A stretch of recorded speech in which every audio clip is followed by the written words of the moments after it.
छोटीशी कविता मी तुमच्यासमोर सादर करणार आहे. तर सगळ्यांचे चेहरे पाहता थोडंसं कंटाळवाणं वाटते आपल्याला.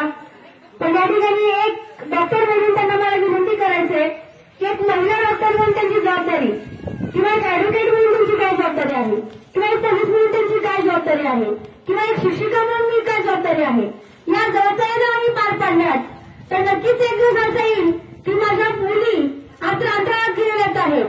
त्यानंतर पृथ्वीवर सुद्धा सगळीकडे स्वर्ग निर्माण झाल्याशिवाय राहणार नाही. ही एक शाश्वती या कार्यक्रमाने मी ते करू शकते. दोनच इच्छा या ठिकाणी व्यक्त करते की एक डॉक्टर म्हणून मला त्यांना विनंती आहे की आजकाल मी स्वतः शिक्षिका आहे, 2 मुलीची आई आहे, पण जेव्हा मी ग्रामीण भागामध्ये जाते बाई 2च मुली आहेत का, सर्व नाही झालं अजून, मी मला व्हायचंय अजून, कारण हीच माझ्या मुलांच्या पलीकडे कार्य करतात. मग मुलांची गरज काय? कधी कधी वाटतं की बाबा आज आपण इतक्या समाजामध्ये वावरतो, सगळ्या पुरुषांमध्ये आपण राहतो, तरीही माझ्या माता बहिणींना सुद्धा वाटते की मला मुलगाच व्हावा. वाटतं का नाही? खोटं बोलायचं नाही, कारण मी पण एक स्त्री आहे. परंतु त्याही पलीकडं एक स्त्री म्हणून आपला मुलगा वाटतं, पण मुलीचा वंशाचा दिवा का नाही? मी माझ्या वडिलांचं नाव सांगते, माझं आडनाव. एक मला अभिमान वाटतो की मला 2 मुली आहेत आणि मला याचा अभिमान आहे की माझ्या आई वडिलांचं नाव मी सांगते. कुठं आपली संस्कृती, कुठं वंशाचा दिवा आणि कुठं तुमची परंपरा घेऊन शकणार आहोत आपण शेवटपर्यंत. एक पिढी संपली, 9व्या पिढीचं नाव माहितीये का आपल्याला? एक आजोबाचं नाव माहितीये, पंजोबाचं नाव माहितीये का? नाही. पण इतकंच एक डॉक्टर म्हणून मला त्यांना सांगायचं की जी काही गर्भपाताची किंवा स्त्रीभ्रूण हत्येची जी काही आजकाल चाललेलं आहे ते कुठेतरी कमी झालं पाहिजे, त्याला आराम मिळाला पाहिजे, हे माझं वैयक्तिक मत आहे. तर मुलींना जर आपण चांगलं व्यासपीठ दिलात तर आजकाल पोरांपेक्षाही आम्ही चांगल्या प्रकारे कार्य करण्याची क्षमता या मुलींमध्ये आहे. आज आम्ही दोन्ही जण चांगल्या प्रकारे सांभाळतो याची प्रसिद्धी समाजाला मिळालेली आहे.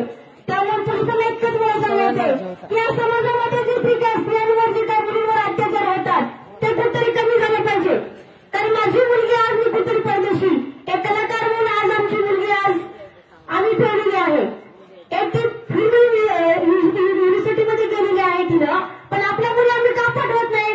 कारण तिची जी काही जबाबदारी आहे ती चांगल्या प्रकारे पार पाडू शकणार नाही किंवा तिची अब्रू जाईल, इज्जत जाईल, लोक काय म्हणतील, ती चांगल्या प्रकारे तिथे राहील का, असे अनेक प्रश्न आपल्या मनामध्ये राहतात आणि कुठेतरी मग आपण बळी पडतो आणि मुलींचे लगेच आपण 18 वर्षाच्या आतच लग्न करतो. हे फार चुकीची संकल्पना आहे. म्हणून मी एक शिक्षिका म्हणून प्रत्येक गावामध्ये जेव्हा मी कार्य करते तेव्हा प्रत्येकांच्या 18 वर्षाच्या आतच मुलींचे लग्न करतात आणि मी एक शिक्षिका म्हणून प्रत्येकांच्या घरोघरी जाते तेव्हा सांगतात की आजकालची मुली सुरक्षित नाही का?